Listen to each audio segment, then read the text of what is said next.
Përshëndetje të nderuar miq, do të flasim për protestën që pritet zhvillohet pasditën e sotme, e cila do të jetë e festa në radhë, fundi së cilës ende nuk dihet, pasi asnjë nga palët nuk tërhiqet për momentin, as qeveria dhe as protestuesit, që nga një protestë ambientaliste kanë kthyer në politike duke kërkuar largimin e qeverisë. Për fatin e saj do të flasim me avokatin Zaçe Islami, mikun e emisionit ton. Avokat, të përshëndes dhe të falenderoj. Dhe të falenderoj për ftesën i nderuar gazetar, që ka këto çështje që janë me të vërtet dhimbje koke për Shqipërinë. Avokat, Dhe do ta fillojmë nga protesta. Po, të lutem vetëm diçka për shikuesit për të informuar për një lajm të fundit që ka ndodhur mëngjesin e sotëm. Një efektiv policie është vrarë në qytetin e Korçës dhe një tjetër është plagosur si pasojë e një operacioni për kapjen e një të shumë kërkuari që i kishte shpëtuar disa herë Eneas, një ish ushtarak i dënuar me gati 9 vite burg për trafikim droge.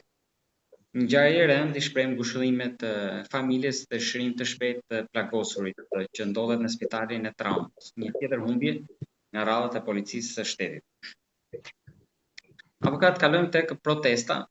Çfarë pritet të ndodhë mbrëmjen e sotme në gjykimin tuaj? Kur mund ta ketë kulmin kjo protestë? A është pjekur maksimalisht? Pra, si është kurba në ngjitje apo në zbritje? Edhe çfarë parashikoni sigurisht edhe fundin e saj? Do të shuhet sepse nuk ka një kohë, do të vazhdojë, do të ketë një lëvizje politike. Pa harruar këtu, pa komentuar dhe deklaratat e kryeministrit të fundit për CNN-in, prestigjiozen ndërkombëtare amerikane, që theksoi që Shqipëria është nën sulm.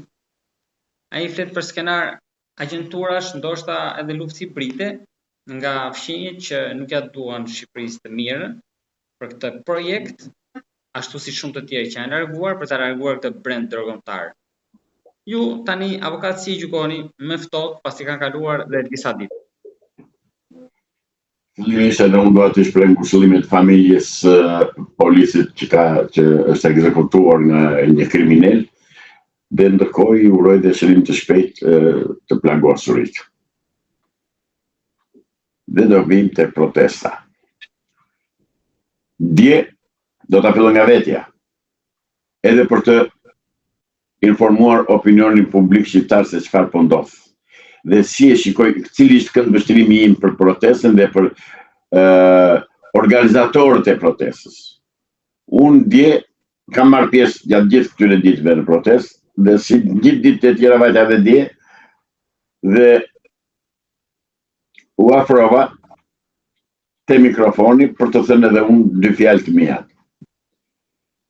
Menjëherë sa më panë, unë nuk i një fjatë qarata, po njoh vetëm Ardian Tepelene që ishte atje, edhe një 3-4 të rinj që më thanë, ti më thanë nuk duhet vish fare te mikrofonis, absolutisht në asnjë mënyrë. Si ka mosi? U thash, më thoni arsye që ta di. Më thanë një arsye bajate fare, e je person publik, thanë. Edhe pastaj si jam person publik, çfarë bëri? To kriteret nuk i kishim dëgjuar. Tani, dëgjoj kriterin atë që fshihet prapa perdes se këto që janë kështu në skeni din të tërë. Ata kanë marrë urdhër që të mos më japin mua mikrofonin. Sepse ata e dinin shumë mirë, ata që i kanë organizuar dhe që qëndrojnë pas tyre e din shumë mirë që unë do dilja dhe do flisa si që kam folur dhe në ekranin tuaj, dhe kam thënë që këtu s'bëhet fjalë as për investitor privat, as për investitor 4 miliard euro, e as për Goreca Pikla nga ato që shet tërë ditën e ditës ky sharlatani që qeveris Shqipërinë, ky kriminal, ky hajdut, ky tregtari edhe i Koskës, jo i mishit të Shqipërisë, Edi Rama. Aty bëhet fjalë, e dini që unë do flisja dhe do thosha, prapa Gërdesit qëndron Izraeli, prapa Gërdesit qëndron plani izraelit për të sjellë në Shqipëri 2,5 milionë qifut, plani izraelit për të pushtuar Shqipërinë me duke ja dorëzuar qelsat në dorë ky sharlatan që fatkeqësisht shqiptarët nuk e kuptojnë akoma që ky është armiku më i betuar i popullit shqiptar, sepse e theksoi dhe të dalë ta kundërshtoi. Është hebre Edi Rama, nuk është shqiptar. Kjo s'është edhe sigur tjetë se ka nëjtë keqe, se çfarë ka populli, plus që ne kemi marrëdhënie të mira, kemi theksuar me popullin. Ataj se kush me kë popull? Me kë popull ke marrëdhënie e mira, me kë popull? Në tërësi popujt nuk është se ka ndonjë faj në tërësi. Dgjoj, të lutem, nderuar gazetar. Nderuar gazetar. Në kohën e Elverit thoshte popujt janë shumë të mirë, po qeverit janë të liga. Kjo nuk shkon më. Pra mos ma thuaj më mua të paktën. Së pari, së dyti. Kush e qeveris shtetin Izraelit?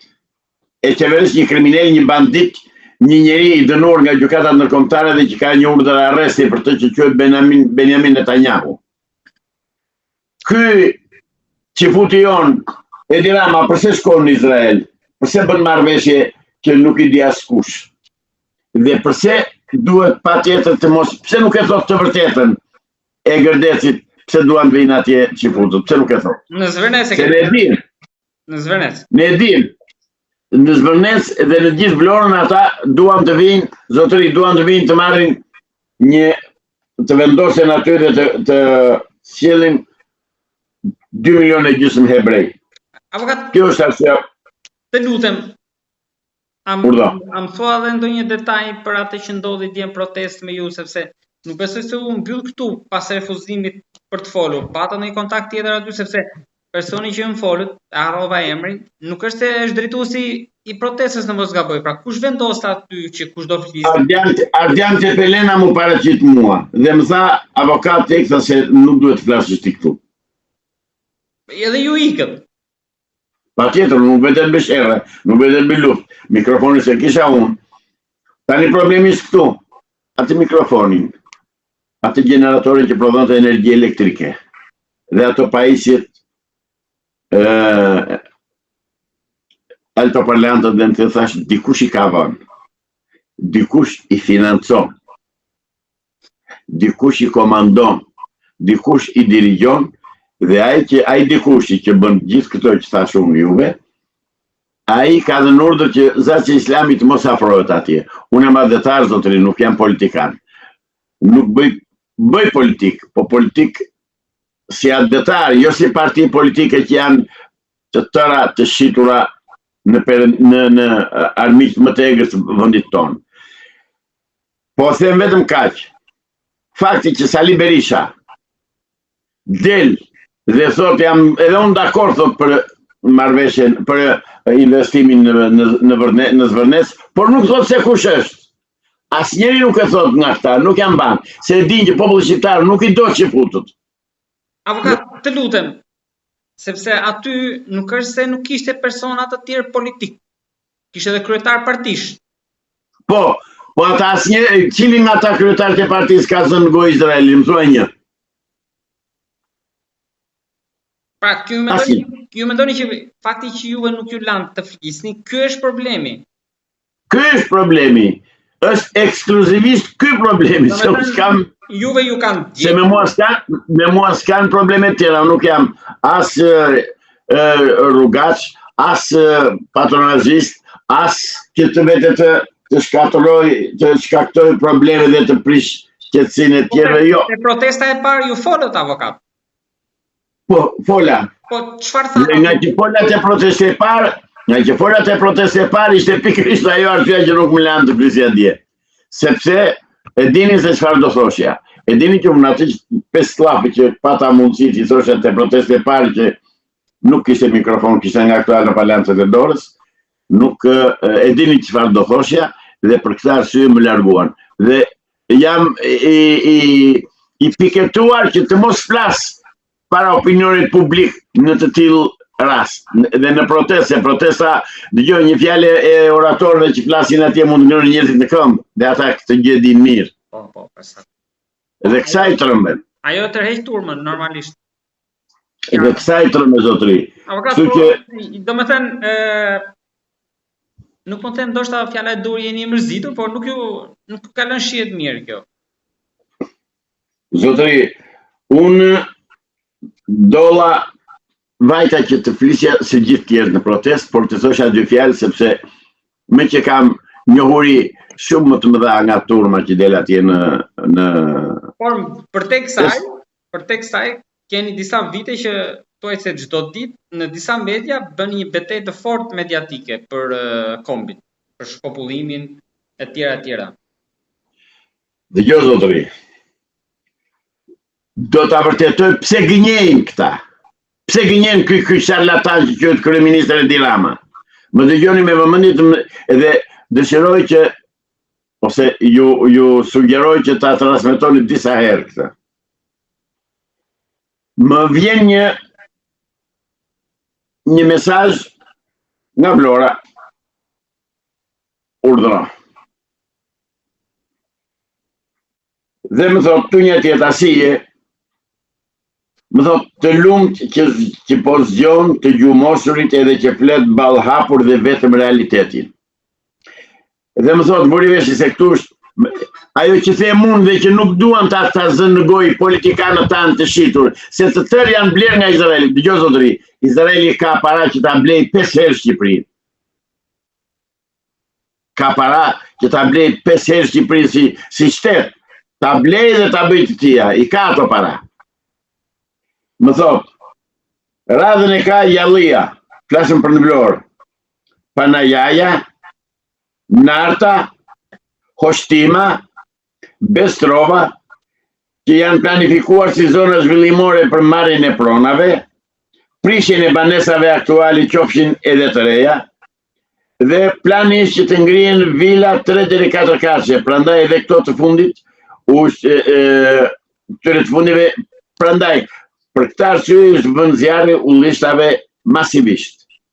Në Panaja po shitin dynim të tëra me vreshta dhe ullinj, me çmime skandaloze tepër të ulta.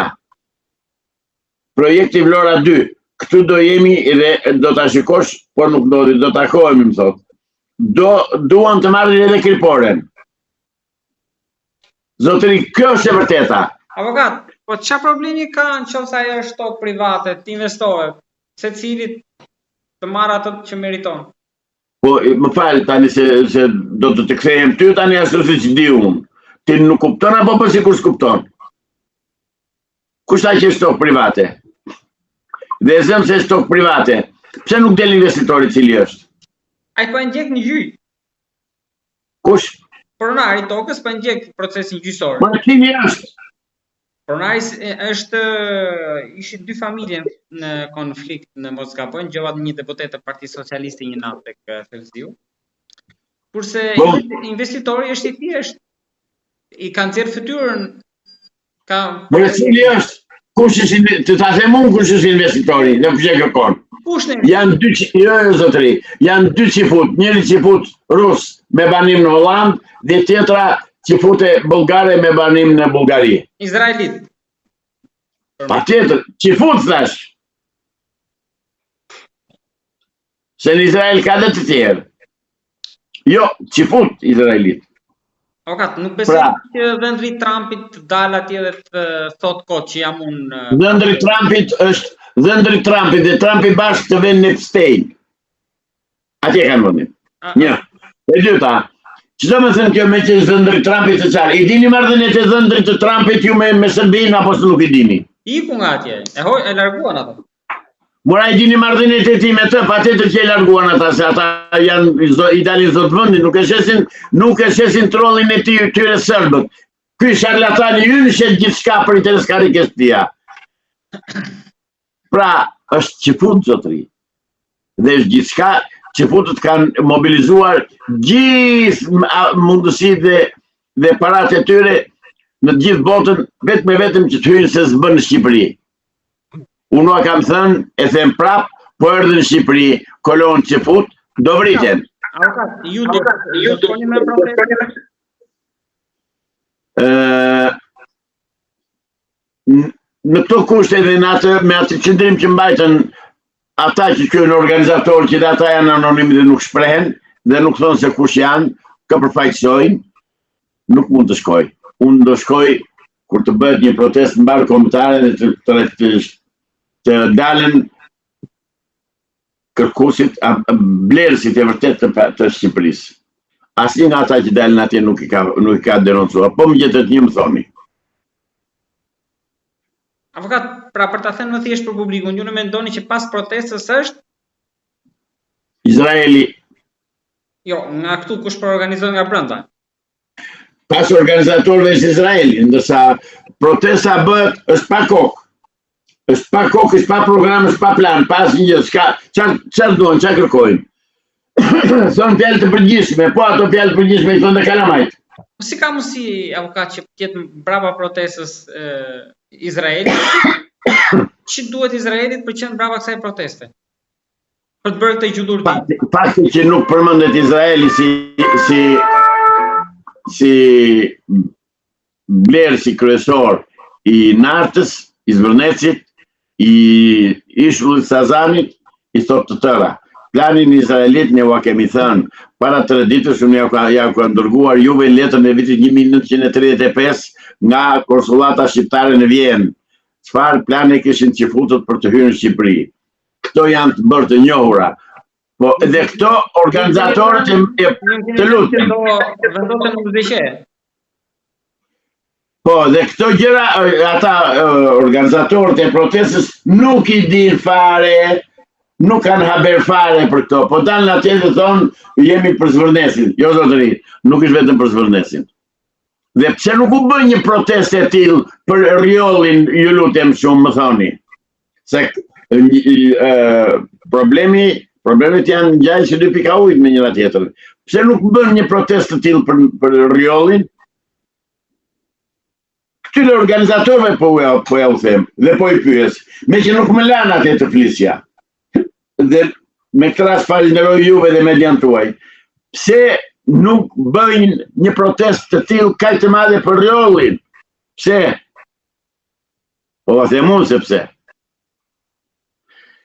Sepse nuk kërkojnë qifutët të venë në rjoll. Qifutët kërkojnë të marrën muzikën e Shqipërisë. Dhe nëse vazhdon të qëndrojë akoma në pushtet ky tradhtar, ata do ta marrin.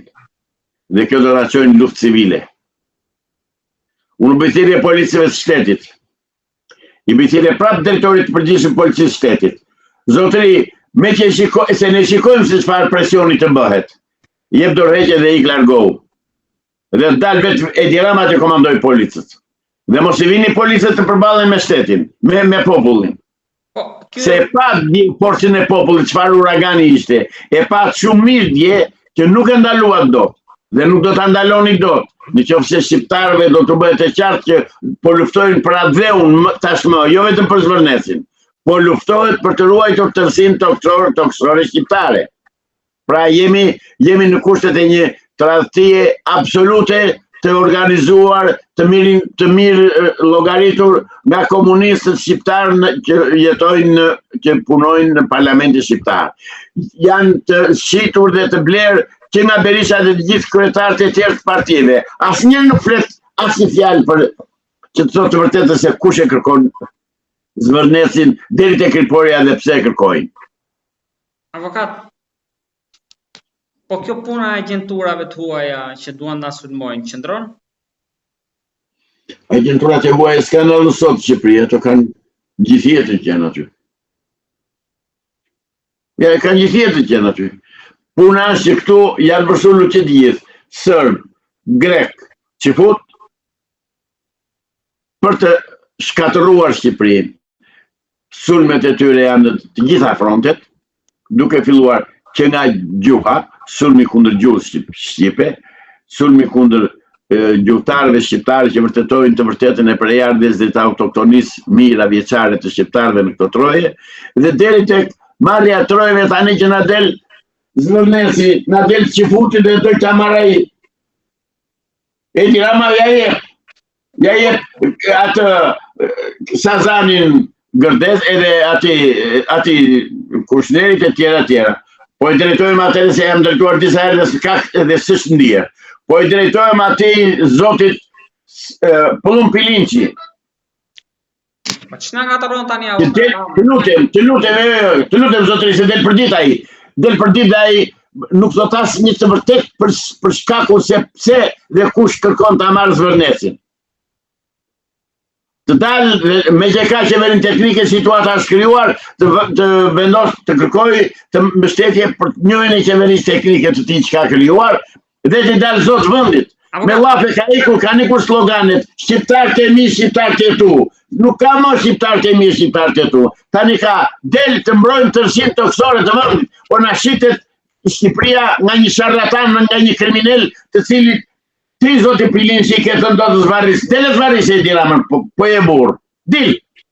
Avokat, tani puna është në fund fare, do shkot tek kutia e votimit. Puna është aty, tek njerëzit, nuk është tek protesta. Ta, beson akoma në votime në Shqipëri ti? Aha, kotit bisedojmë basa. Po si? Kotit bisedojmë. Deri tani demokracia është pushteti, kjo mënyrë. Kush është demokraci? S'ke demokraci, është rivendosur totalisht diktatura e partisë punës. 100% dhe më egër. Dhe është vendosur e tillë më egër për arsye sepse tani po privatizohet toka dhe prona e shqiptarëve, nuk shtetëzohet. Tjetër gjë të shtetëzohet, e pranuar shqiptarët në fillim, s'kishin që bënin, dhe tjetër tani që privatizohet zotëri. Avokat, dëgjoj, më thuaj të lutem, çfarë modeli ekonomik do i përshtatej Shqipërisë për të investuar në të zonë atje? Në këtë zonë? Pjesën e jugut, Bregdeti, Zvërneci, Narta, Sazani, të dalëm ashtu me herë atje?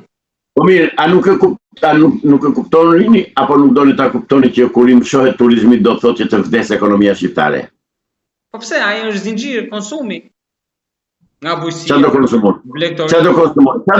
Të lutem, po ti domatet i bie nga jashtë, të gjitha fruta perimet i bie nga jashtë, dhe mishin e bie nga jashtë, qa do konsumosh atit? Pra, je kthyer në një treg i kapitalistëve dhe i qifutëve botëror që ti të mos prodhosh asgjë dhe ti jesh i vdekur. Avokat, tani si është më mirë, se tani po të citoj fjalët e këtyre operatorëve turistik, që më mirë të vinë 10 turistë me 100 euro dita, apo të vinë njëri me 1000 euro dita? Zotëri, e di cila është më e mira? Të subvencionohen shtimi i bagtive, i dhënve, i dhive, i gjelve. Avokat, lutem, ne tani i kemi gjithë të vitë bregdetare, pse të shkojmë të bujësia, të bregtoria, pse mos e shfrytëzojmë këtë? Do ma lësa marrë fjallën deri fund? Okej, të riqem. Pra, investimet kryesore në Shqipëri dhe që do të rrisin në ekonominë shqiptare janë në bujqësi dhe në blegtori. Se që të vesh e kato resorte që i bin ata të huaj dhe vinin na komandojnë në vendin tonë aty, duhet të kesh prodhim tëndin. S'ke prodhim tëndin. E ketë gjithë importuar. Doli me paketën e maleve, me të tëra i kanë ndërmarrë një studim të jashtëzakonshëm për të shkatëruar Shqipërinë. Dhe kanë shpikur metoda dhe mjete dhe teknologji dhe fjalë dhe propagandë nga më të vështirat për të gënjur qytetarët shqiptar. Qytetarët shqiptar duhet të kuptojnë që nuk është turizmi e ardhmja e Shqipërisë. E ardhmja e Shqipërisë është prodhimi i vendit. Prodhimi i vendit sepse mallrat tona dhe prodhimet tona janë të cilëtetit më të mirë në botë. Dhe pikërisht kjo goditet dhe i thonë shqiptarëve, shiko, do bëjmë turizmi se ai na sjell para. Ato para ja sjell kasës e hajgjutëve që është në parlamentin shqiptar, nuk ja sjell qytetari shqiptar. Se qytetari shqiptar po jeton me 100 euro në muaj. Avokat, tani do të kundërshtoj sepse Greqia, Kroacia, Malizi, gjithë këto vende nuk po shkojnë në Spanjë më tash, po këto që kemi këtu. Me turizëm. Nuk e njeh kë ekonominë e këtyre vendeve. Jo, po flas një nga sektorët, se nuk po të flas tani për... Jo, është sektori fundit. Sektori parë shkon në Greqi. Domatet të vinë nga Greqia. Shashqirit vjen nga Greqia. Pjeprit të vjen nga Greqia. Frutat, pjeskët, mollët, arrat, të tërat vjen nga Greqia. Nuk është se problem që këto sektorët e tjerë Pra ata i kanë ngritur, i kanë me kohë, i kanë vënë në zinxhirin prodhues dhe i kanë në eficiencë të plotë ekonomike këta sektorët që ti.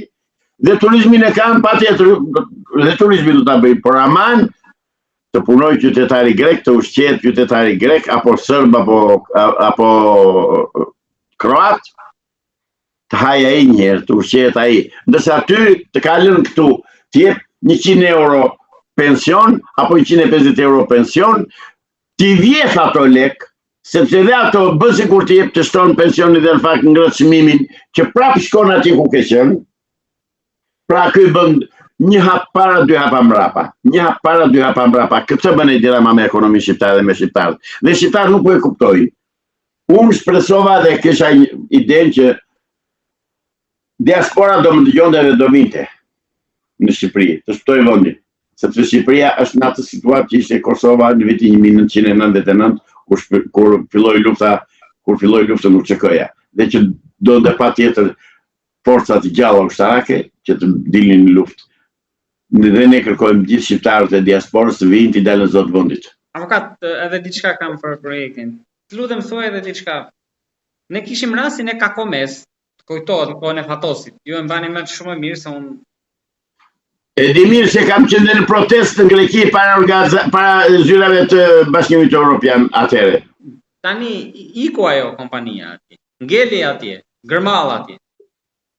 Se gërmall. Ka zot, jo më zotëri, ka zot ajo. Janë liviciotët. Avokat, ajo kompania iku në një vend tjetër, fshinj. Ati u investua, aty ngeli ferra. Dhe ta investojnë zotët. Dhe ta përdojnë zotët liviciotët. Është truall i livicbubarit ai zotëri. Nuk e merr dot asnjë Edi Rama apo Fatos Nano. Se janë të tërë kryshte Enver Hoxhës dhe Necmi Hoxhës. Këta po e vjedhin Shqipërinë, këta po e bastisin. Këta po e shkatërrojnë vendin. Gjithsesi, avokat, ju solla disa qëndrime, nuk po them që këto janë mendime dhe opinione që ndaj edhe unë, por të shqetësimeve dhe pyetjeve që ngren publiku për këtë çështje, për t'i sqaruar. Tani, avokat, të lutem për këtë protestë ka reagoi nga Maqedonia e Veriut një prej deputetëve, Bekim Çoku, i cili është përkrahas një nga njerëzit më të ngushtë Albin Kurtit në Maqedoninë e Veriut. Mos po tenton Kurti t'u jap një dorë protestuesve këtej? Dje doli një nga të Partisë Shpresa Demokrate të Pullumpilinçit dhe tha kështu: në datën 13 qershor do mblidhen mijëra shqiptarë nga diaspora, nga Shqipëria, do vinë në dispozicion autobuse etj. Dhe unë shpresoj që ata që do vinë t'i dalën zot vendit. Këtë shpresë kam unë. Lidhur me Albin Kurtit nuk i afrohen dot asnjëri nga ata që janë si serbët dhe grekët dhe dreqime të biri nuk i afrohen dot. Albin Kurti ishte adhetar. Albin Kurti në tradhtoi Vjosa Osmani, që vajti bëri bisedime sekrete me Grenell dhe nuk i deklaroi. Pra tradhtia dhe spionazhi hynë gjithandej në të gjitha shkutat e Shqipërisë. Mjafton që ne të jemi vigjilentë dhe të tregojmë vendin. Këtë që po bëjmë tani me Edi Ramën. Edi Rama zotëri është spion i shumë spionazheve, është antikombëtar, është antishqiptar dhe duhet me çdo kusht të hiqet nga pushteti. Nëse këto protestat që bëhen dalin vetëm për të bërë xhiro dhe nuk vjen të marrën zyrat e kryeministrisë, kot që dalin.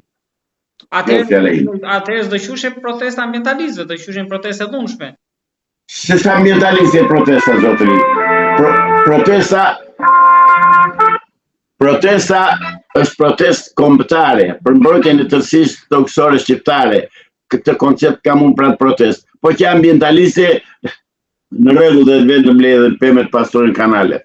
Edhe diçka të fundit kam, avokat, çfarë shikoni këtu 3 muaj më pas, po marr një periudhë të afërt kohore shtator, do ketë ndryshuar në gjë apo pas vjen botrori, vjen pushimet e verës edhe shihemi shtator?